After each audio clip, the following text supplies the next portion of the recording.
Hello everyone, welcome back to my channel let's নিশ্চিত stitching. আজকের ভিডিওটা একদম নতুন টপিকের ওপর নিয়ে চলে এসেছি। তো আজকের ভিডিওটি অনেক গুরুত্বপূর্ণ হতে চলেছে। তো আজকের ভিডিওটি সেলাই মেশিনে কীভাবে সূচ লাগাতে হয় সেই বিষয়ের উপরই শুরু হতে চলেছে। তো চলুন শুরু করা যাক। সেলাই মেশিনের সূচ বিভিন্ন নাম্বারের হয়, যেমন 14, 16, 18, 20, 22, 24 এরকম নম্বরের সূচ হয়। বিশেষত যারা বাড়িতে বসে কাজ করে তারা 14, 16, 18 এই নম্বরের সূচগুলো ইউজ করে। আমি ইউজ করি 16 নম্বর সূচ।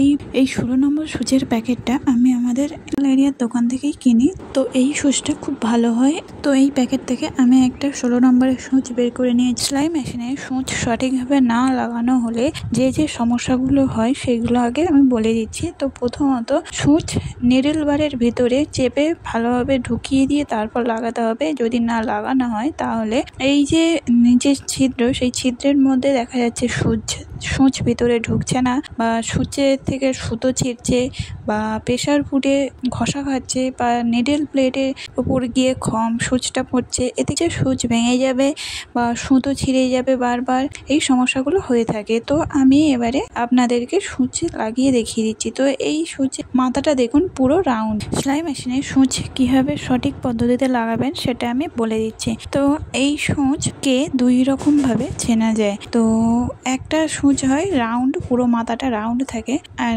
একটা সূচ হয় একদিকে চ্যাপ্টা। তো যে সূচের একদিকে চ্যাপ্টা থাকে সেই চ্যাপ্টা দিকটা সেলাই মেশিনের ভিতরের দিকে রেখে তারপরে নিডল বারে ঢুকিয়ে লক করে দিতে হবে। তো এই ছোট ছোট টিপসগুলোকে খেয়াল রাখলে আপনারাও সেলাই মেশিনে সূচ লাগাতে পারবেন। আর যে সূচগুলো মাথা রাউন্ড থাকে সেই সূচের একটা দিকটা পুরো সমান থাকে, আর আরেকটা দিকে খালা মতো বা একটা ড্রেন মতো থাকে, নখ দিলে নখ ঢুকে যায়। খালা মতো অংশটা সেটা সেলাই মেশিনের বাম দিকে অর্থাৎ বাইরের দিকে রেখে নিডলটাকে সেলাই মেশিনে লাগাতে হবে। তো আমি নিডলের যে দিকটা খালা সেই দিকটা বাইরের দিকে রেখে চেপে ধরে নিয়েছি। তো এখন আমি লিফটারটাকে ফেলে দেব নিচে, হ্যান্ড হুইলটাকে ঘুরিয়ে নিডল বারটাকে উপরের দিকে তুলে নেব। এরপর সূচটাকে নিডল বারের মধ্যে ভালো করে ভিতরের দিকে, যতটা ভিতরের দিকে ঢুকবে ততটা চেপে ভিতরের দিকে ঢুকিয়ে দিয়ে চেপে ধরে সূচটাকে লকটাকে উপরের দিকে নিডল বারের উপরে তুলে দিতে হবে। দিয়ে সূচটাকে দেখে নিতে হবে যে খালা দিকটা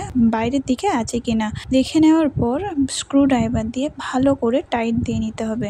গতকাল আপলোড করা ভিডিওতে খুব সহজে সঠিক নিয়মে সেলাই মেশিন চালানো দেখিয়েছি। ওই ভিডিওর লিঙ্ক এই ভিডিওর আই বাটনে দিয়ে দেব। আপনারা যারা নতুন সেলাই মেশিন চালানো শিখতে চান তারা গিয়ে অবশ্যই করে ওই ভিডিওটি দেখে নেবেন।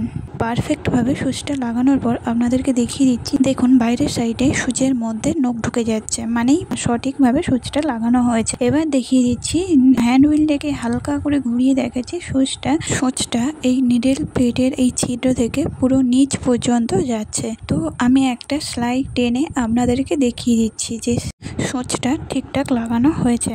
ভিডিওটি ভালো লাগলে like, share, comment and subscribe করবেন। রাধে রাধে।